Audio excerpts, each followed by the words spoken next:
The studio lights at ABC's The View are famous for being unforgiving. They are bright, white-hot, and designed to illuminate every flaw, every hesitation, and every bead of sweat on a guest's forehead. For 27 seasons, this table has been a coliseum.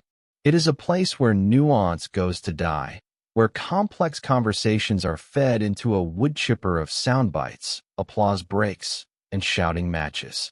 But on this Thursday morning, the atmosphere in the studio was different. It wasn't chaotic. It was hushed. Backstage, Denzel Washington adjusted the cuff of his shirt. He didn't look like a movie star preparing for a promotional tour. He looked like a man preparing for church. He was dressed simply, in black, with a silver cross resting against his chest, barely visible but always present. At 69 years old, he moved with a specific kind of economy. He didn't rush. He didn't pace. He stood still, closing his eyes for a brief moment of prayer, blocking out the frantic energy of the production assistants running past him with headsets and clipboards. "Mr. Washington, we're ready for you," a producer said, her voice dropping an octave out of sheer intimidation. Denzel opened his eyes. He offered a small, polite nod. "Thank you. Let's go." He wasn't here to fight.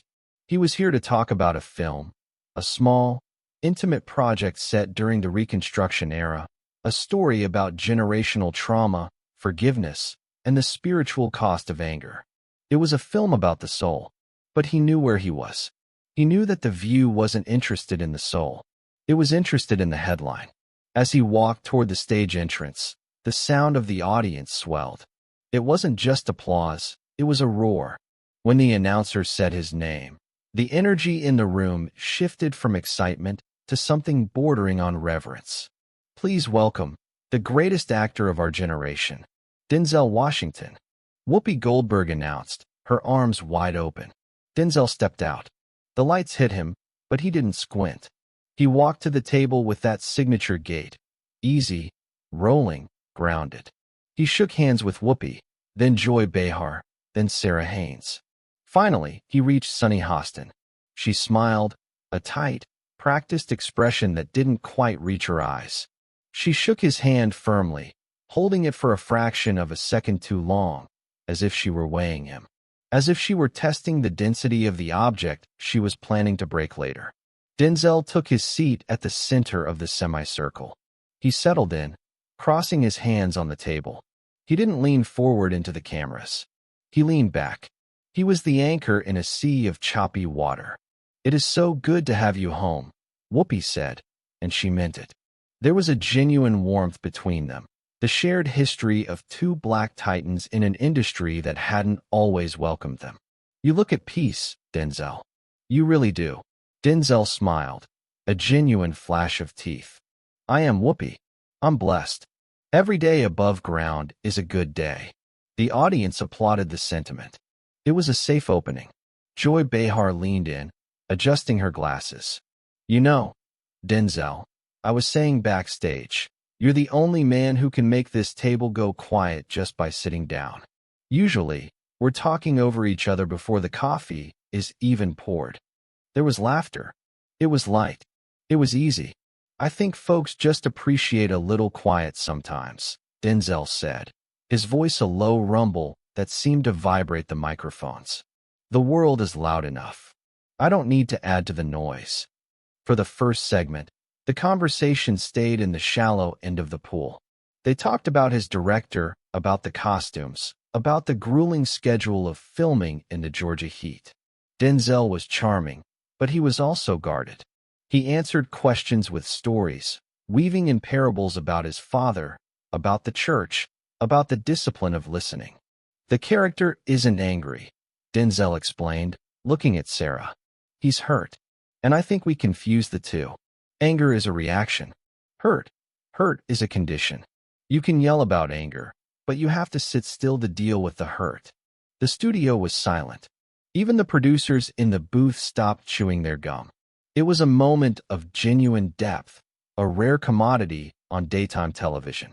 But at the far end of the table, Sunny Hostin wasn't listening to the wisdom. She was looking at her blue index cards. She was clicking her pen. Sunny had a reputation to uphold. She wasn't just a host. She was the prosecutor. She viewed herself as the moral compass of the show, the one willing to ask the hard questions about race, justice, and politics. To her, Denzel's talk of forgiveness and spirituality felt dangerously apolitical. In her worldview, everything was political, and a black man of his stature refusing to engage in the specific political battles she deemed important? That wasn't just a choice.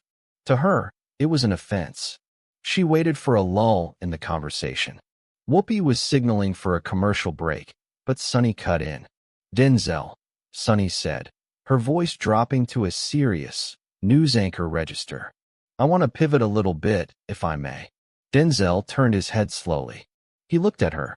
He didn't smile. He saw the shift. He saw the clipboard come up. He knew the weather had just changed. "Go ahead," he said softly. "You're speaking so beautifully about healing and the past," Sunny began, setting the trap. "But we are living in a time right now where the present is very ugly. We have voting rights being gutted. We have history books being banned. We have a political climate that is arguably hostile to the very people you represent in this film." She paused, letting the premise land. The audience shifted in their seats. The fun celebrity interview was over. "You've always been very private about your politics," Sunny continued, her eyes locking onto his. "You talk about faith. You talk about values. But you rarely talk about party. You rarely call out specific leaders or specific policies. In today's climate, silence is often interpreted as complicity. Do you worry that by not taking a hard public stand, you're failing to use your platform for the people who need it most?" The air was sucked out of the room. It was a heavy accusation wrapped in a question. She was essentially asking, "Why aren't you fighting the way I want you to fight?" Whoopi looked uncomfortable. She glanced at the producers, wondering if she should intervene. Denzel didn't blink. He didn't shift in his chair. He didn't look offended. He looked at Sunny with a mixture of curiosity and pity. He took a sip of water from his mug, placing it back down on the coaster with a deliberate, soft clink. He was taking his time. He was letting the silence stretch, forcing Sunny to sit in the weight of her own question. He was reminding the room that he operated on his own clock, not the network's. "Complicity." Denzel repeated the word, tasting it. "That's a big word, Sunny." "It is," Sunny replied, not backing down. "You think because I don't shout, I'm not working?" Denzel asked. His voice hadn't raised a decibel, but the intensity had doubled. "You think because I don't wear my politics on my sleeve or on a bumper sticker that I don't know what time it is?" "I'm just asking," Sunny pressed. "People look to you. They want to know where you stand." Denzel leaned forward, just an inch. "I stand where I've always stood," he said. "On the rock. I don't align myself with tribes, Sunny. I align myself with truth. And truth doesn't need a megaphone. It needs a witness. Politics is noisy. It's a game of changing seasons. One day it's this side, the next day it's that side. But values? Integrity? Taking care of your neighbor regardless of who they voted for? That's quiet work. And that's the work I'm interested in." The audience started to clap, a low ripple of agreement. They liked that answer. It felt substantial. But Sunny wasn't satisfied. The applause annoyed her. She felt he was dodging. She felt he was using his charm to escape accountability. She tightened her grip on her pen. She wasn't going to let him go that easily. She had prepared a follow-up, and she was going to deliver it. Even if it meant breaking the cardinal rule of the show, don't go after the legend. The applause that followed Denzel's answer was polite, but it wasn't decisive. It hung in the air, a fragile truce between the audience's adoration for the actor and the tension radiating from the host at the far end of the table. Sunny Hostin didn't clap. She waited for the last hand to stop moving, her expression fixed in a mask of professional concern. She shifted her body, turning fully toward Denzel, blocking out the rest of the table. To her, this wasn't a conversation anymore. It was a cross-examination. She felt he had given a safe answer, a philosophical platitude about quiet work that sounded good on a poster but, in her mind, did nothing to move the needle in the trenches of political warfare. "I hear you, Denzel," Sunny said, her voice softer now but laced with a sharper edge. "And I respect the work you do in private. We all do. But I have to push back on this idea that noise is just a distraction." She glanced at her notes, ensuring she got the phrasing right. "You mentioned tribes. But for many people in this country, people who look like us, politics isn't a game of tribes. It's a matter of survival. When laws are being passed that target our history, our voting rights, our very existence, silence doesn't feel like dignity. It feels like abandonment." A hush fell over the room. The air conditioning hummed, suddenly sounding like a jet engine. Sunny had just accused Denzel Washington, a man who had quietly paid for the tuition of Chadwick Boseman and countless other black artists, a man who had funded community centers and churches for decades, of abandonment. Joy Behar looked at Sunny, her eyes widening behind her red glasses. She tried to interject, to steer the bus away from the cliff. "Well, I think what Denzel means is that everyone has their own way of—" "Let him answer, Joy," Sunny said, not looking away from Denzel. Denzel didn't look at Joy. He didn't look at the audience. He looked at Sunny. His face was unreadable, a stone wall against her waves. But his eyes, those famous, intense eyes that could convey 1,000 words without a blink, narrowed slightly. "Abandonment," Denzel said quietly. He let the words sit there on the glass table. "You think I've abandoned my people because I don't come on television and repeat the talking points you want me to repeat? I'm saying that your voice carries weight," Sunny countered, leaning in. "You have a platform that most people can only dream of. And when you choose not to use it to speak out against specific injustices, people notice. Some might say that sounds less like stewardship and more like protecting your brand." The room gasped. It was audible. The accusation was naked now. She was implying that his silence was calculated, that he was afraid of losing ticket sales from half the country, that his morality was for sale. Denzel sat still for a beat. He looked down at his hands, folded calmly on the table. He took a breath, expanding his chest, and then exhaled slowly. When he looked back up, the warmth was gone. The Uncle Denzel persona had vanished. In its place was the man who had played Malcolm X, the man who understood the weight of words better than anyone in the room. "You're confusing dignity with strategy," Denzel said. His voice was low, devoid of anger, but it cut through the studio like a razor. Sunny raised her eyebrows. "What do you mean?" "I mean," Denzel said, enunciating every syllable, "that I don't raise my voice because I don't have to. And I don't explain myself to people who have already decided what they want to believe." He leaned back, his posture opening up, exposing the difference between his confidence and her anxiety. "You talk about a brand. I'm not a brand, Sunny. I'm a man. I'm a father. I'm a servant of God. A brand is something you sell. A life is something you build. I don't make decisions based on what trends on Twitter. I make decisions based on what I can look at in the mirror and live with." "But don't you think?" Sunny tried to interrupt. "I'm not finished," Denzel said. It wasn't a shout. It was a command. Sunny's mouth snapped shut. "You talk about performative outrage," Denzel continued, his gaze sweeping the room before landing back on her. "We live in an age where people think that if they tweet about a tragedy, they've fixed it. If they yell at a camera, they've done their part. That's not work. That's theater.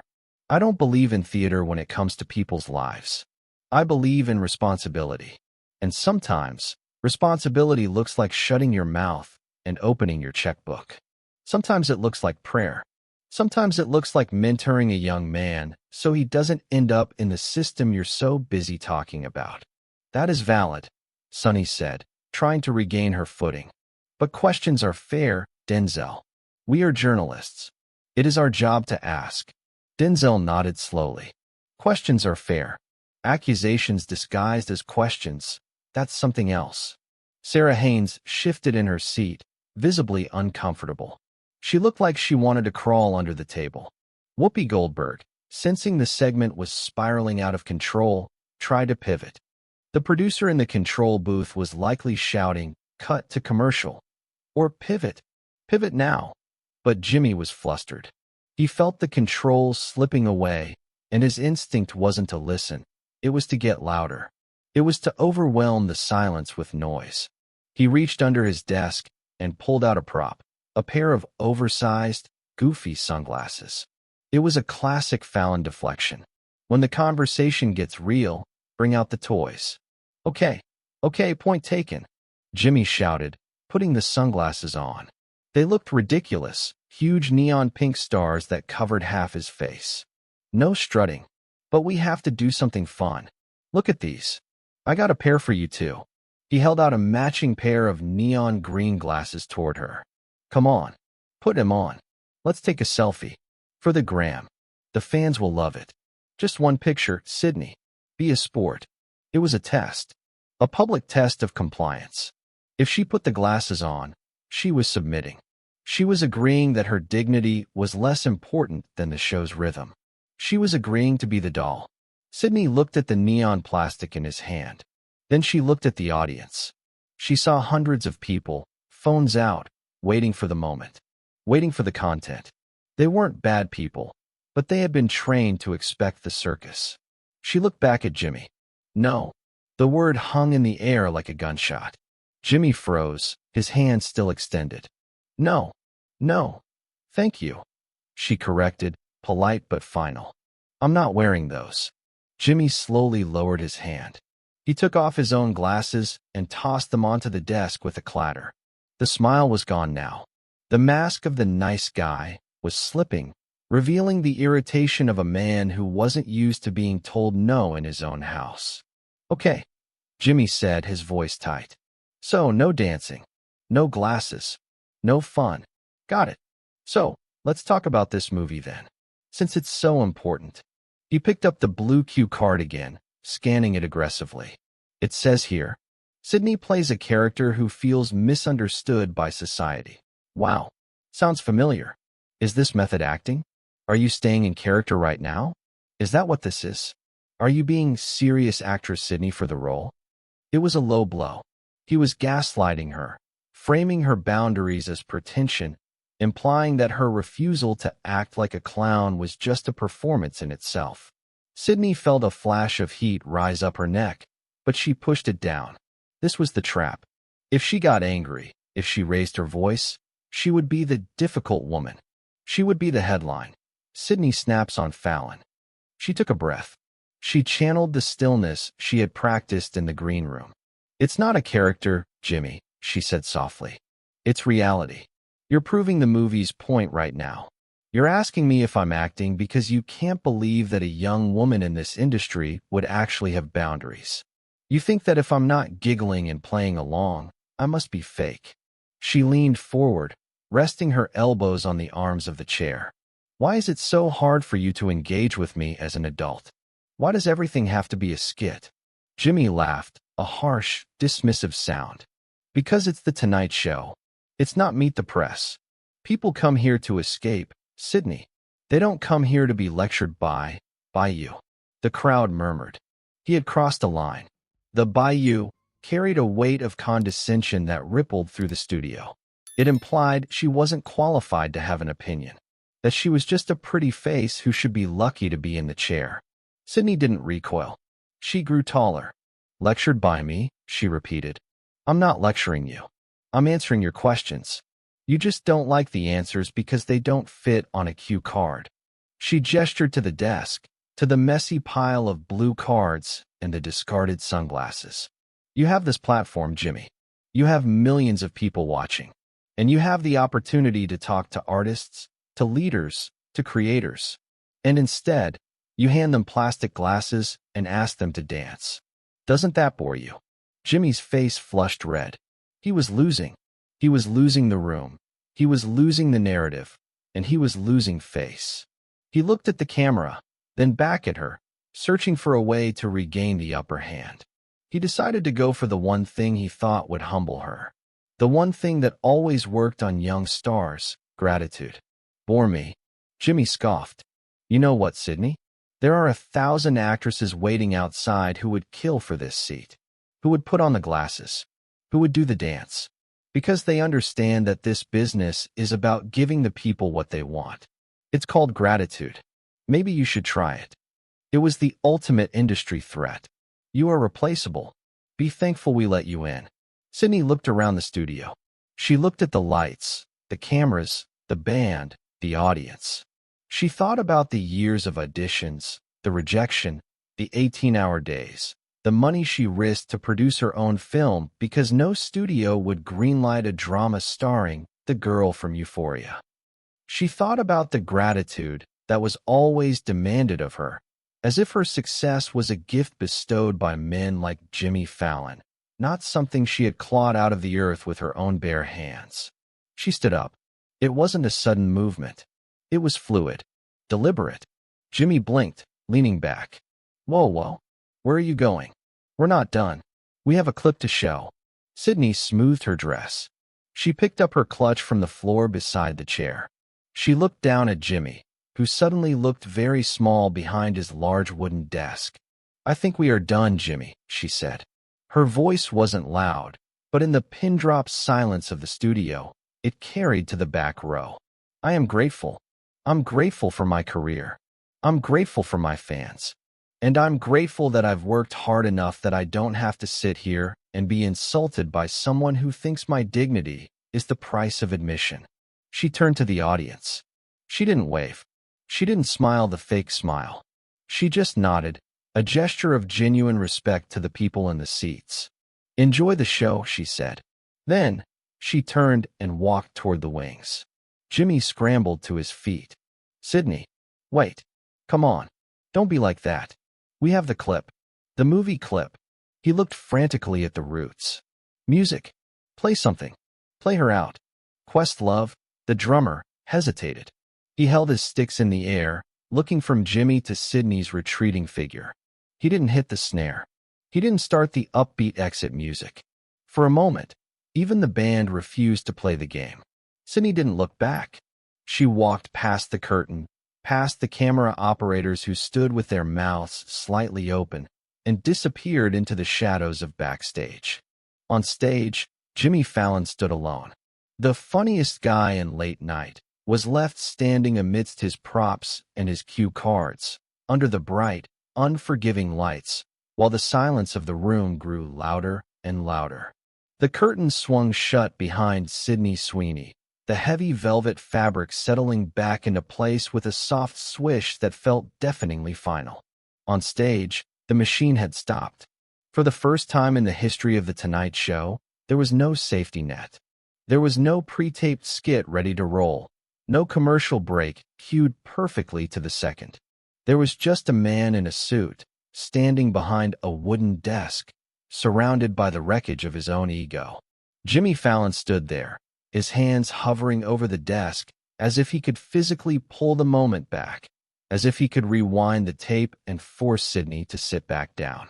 He looked at the camera, lens 3, the main shot, seeking the red tally light that usually gave him comfort. But the red light felt like an accusation. It was broadcasting his failure to millions of living rooms. Okay, Jimmy stammered, his voice cracking slightly. He cleared his throat, forcing a laugh that sounded more like a cough. Okay, wow, that was something. Live TV, folks. Anything can happen. Give it up for Sydney Sweeney, everybody. He clapped. He clapped alone. The audience didn't join him. They sat in the tiered seating, stunned. They were confused. They had been trained for decades to believe that everything on late-night television was a joke. If a guest walked off, it was a bit. It was a prank. Ashton Kutcher is going to jump out, they thought. This is part of the show. But as the seconds ticked by and Sydney didn't come running back out with a smile and a wave, the reality began to sink in. This wasn't a skit. They had just watched a human being draw a line in the sand, and they had watched their host cross it. The applause sign flashed frantically overhead. Applause. Applause. Applause. But the crowd disobeyed. A few polite claps scattered through the room, dry and hollow, before dying out completely. Jimmy looked at the roots.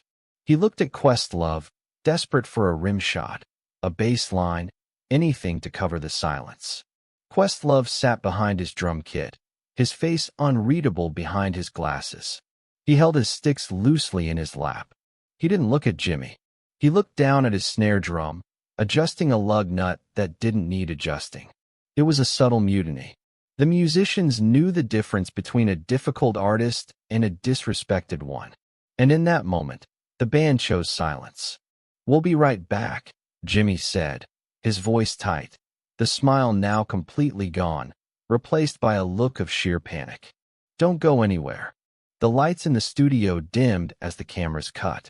The on-air sign went dark. Instantly, the vacuum of silence was filled with chaos. "Cut. We're clear," a stage manager screamed, sprinting onto the floor. "Commercial. We have 2 minutes." "What the hell is going on?" Jimmy slumped into his chair, burying his face in his hands. He ripped the earpiece out of his ear. "What was that?" he hissed, looking up at his producer, who was running over with a clipboard. "Why didn't you vet her? I thought she was cool. I thought she was game." "She was vetted, Jimmy," the producer said, sweating. She flipped. She went off script." "She didn't flip," a voice came from the side. It was one of the cameramen, a veteran who had been shooting late-night TV since the Carson days. He wasn't looking at Jimmy. He was checking his lens. "She just didn't play." Jimmy ignored him. He was pacing now, manic energy turning into defensive anger. "She made me look like an idiot. I'm not a character. Give me a break. It's a talk show. You come here. You sell the movie. You do the dance. That's the deal. Who does she think she is?" He kicked the pile of cue cards on the floor. "Get someone else. Do we have a backup? Is the musical guest here? Get them out now. I can't sit here alone for the next segment." While the stage descended into finger-pointing and panic, a very different scene was unfolding backstage. Sydney Sweeney walked down the long, concrete hallway of NBC Studios. Her heels clicked rhythmically on the floor, a steady, calm metronome in contrast to the frenetic energy she had just left behind. She wasn't storming. She wasn't crying. She wasn't checking her phone to see if Twitter was exploding. She was simply walking. Her shoulders, usually held high for the cameras, dropped an inch. She exhaled, a long, deep breath of pure relief. It was the feeling of taking off a corset after a 12-hour day. The weight of the persona was gone. A young production assistant, the same one who had nervously knocked on her door earlier, was standing near the exit, holding a tray of water bottles. Her eyes were wide, her mouth slightly open. She had heard the shouting from the stage monitors. She knew what had happened. Sydney stopped. Most stars, after a moment like that, would have stormed past the staff, treating them as invisible furniture in their drama. But Sydney stopped. She looked at the young woman, whose hands were shaking slightly.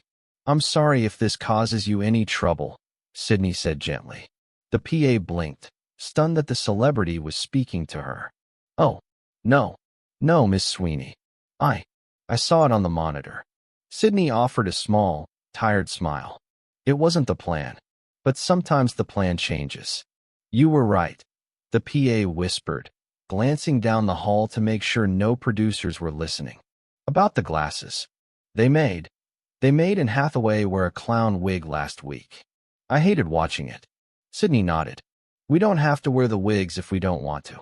Remember that." She reached out and lightly touched the girl's arm. A human gesture, grounding and real. Then she turned and continued toward the elevator. Inside the control room, the situation was nuclear. The executive producer was screaming into a headset.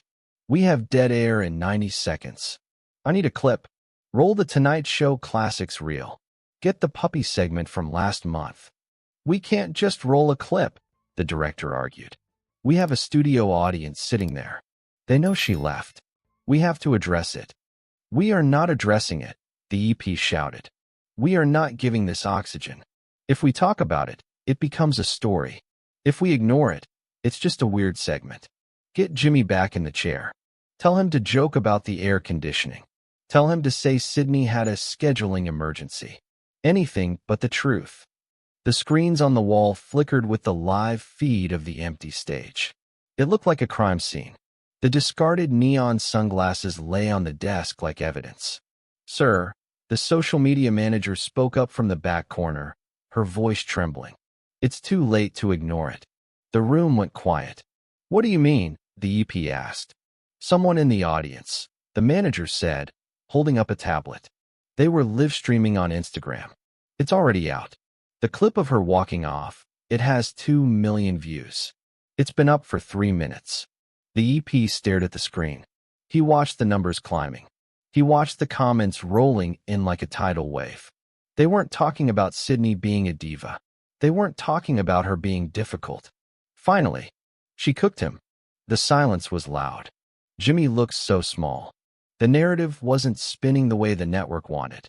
The machine was designed to crush anyone who stepped out of line, to paint them as ungrateful or crazy. But the machine hadn't accounted for one variable. The audience was tired too. They were tired of the plastic smiles. They were tired of the forced viral moments.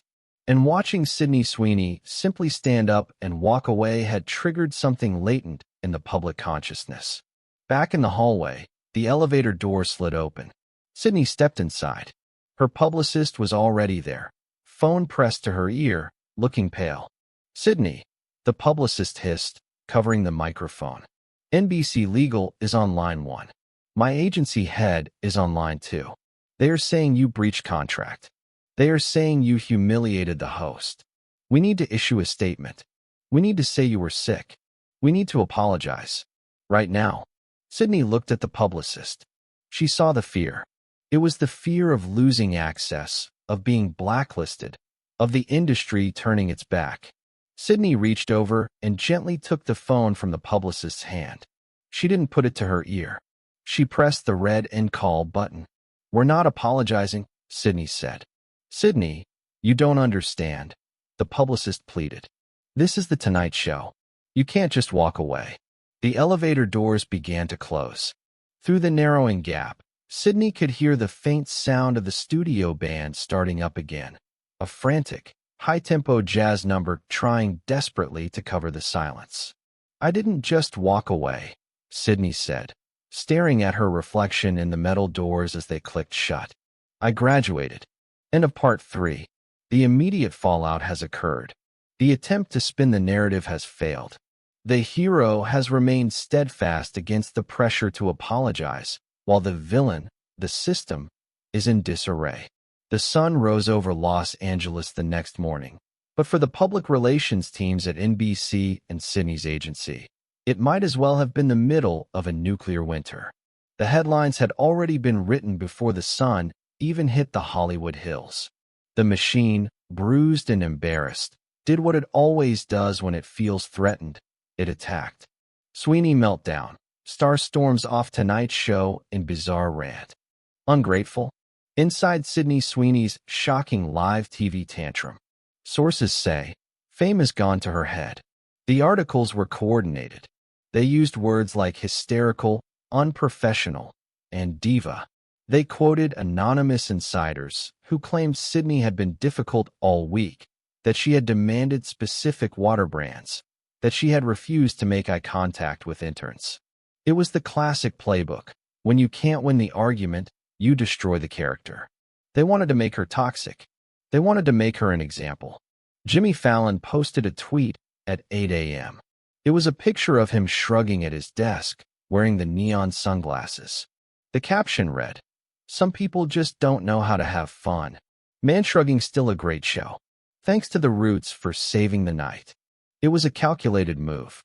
It was meant to frame him as the chill, easygoing victim of a humorless actress. It was bait. The industry waited for Sydney's response.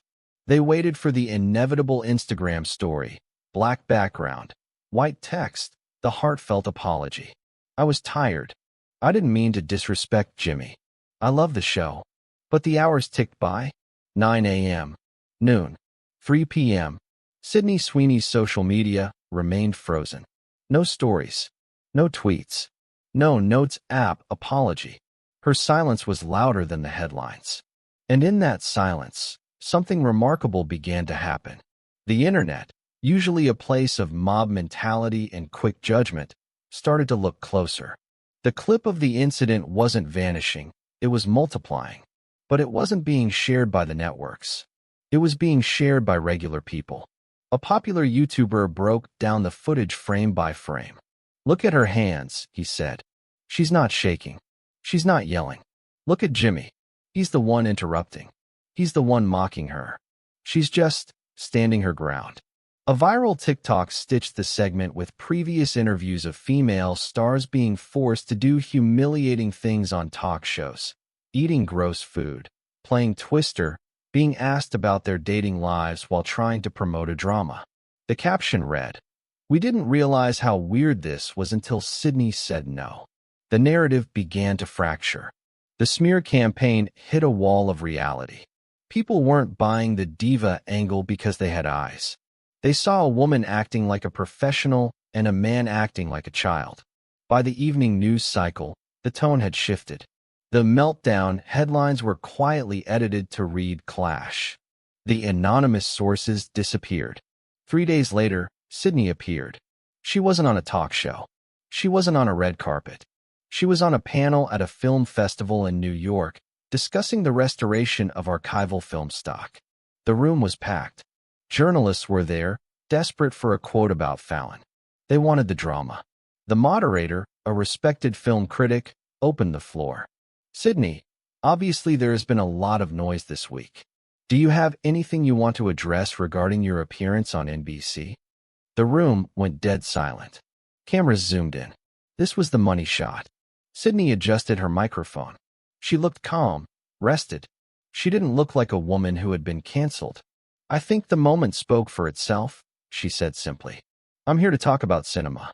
If we're not here for the work, why are we here?" The moderator paused, then smiled. "Fair enough. Let's talk about the lens choices in Act 2. The audience applauded. It wasn't the polite, forced applause of a studio audience. It was genuine respect. By refusing to engage with the drama, she had killed it. She had denied the fire its oxygen. In the weeks that followed, the landscape of late-night television began to change. It wasn't immediate, but it was palpable. Jimmy Fallon returned to the air, but the manic energy felt different now. It felt desperate.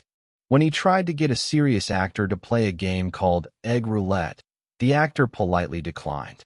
"I think I'll pass, Jimmy," the actor said, referencing the moment without naming it. "Let's just chat." Jimmy laughed, but the fear was in his eyes. The spell was broken. The fun was no longer mandatory. Sydney Sweeney didn't lose her career. Her production company secured 3 new deals that month. Her film opened to record numbers, not because she did the Sweeney strut on TikTok, but because people were hungry for substance. They bought tickets as a vote for the adult in the room. The incident at Studio 6B became more than just a celebrity feud. It became a cultural marker. It was the moment the audience realized that they didn't have to accept the noise. For decades, the entertainment industry had operated on a simple transaction. We make you famous, and in exchange, you give us your dignity. You dance when we say dance. You smile when we insult you. You play the game. But Sydney Sweeney looked at the contract and tore it up. She reminded millions of people that "no" is a complete sentence. She reminded us that there is a difference between being a personality and being a person. As the credits rolled on her film premiere 2 months later, Sydney stood in the back of the theater. She watched the audience, real people, moved by a story she had fought to tell. She wasn't trending on Twitter that night. She wasn't a meme. She was a filmmaker. And somewhere in Rockefeller Center, under the cold, artificial lights of an empty studio, a pair of neon pink sunglasses sat in a trash bin, gathering dust. The party was over. The work had begun. In an age of endless performance, of constant noise and manufactured outrage, the most powerful thing you can do isn't to shout louder than the machine. It isn't to fight the clown on his own stage. The most powerful thing you can do is simply stand up, smooth your dress, and walk away. Because the machine only works if you stay in your seat. And once you realize the door is unlocked, the game is already over.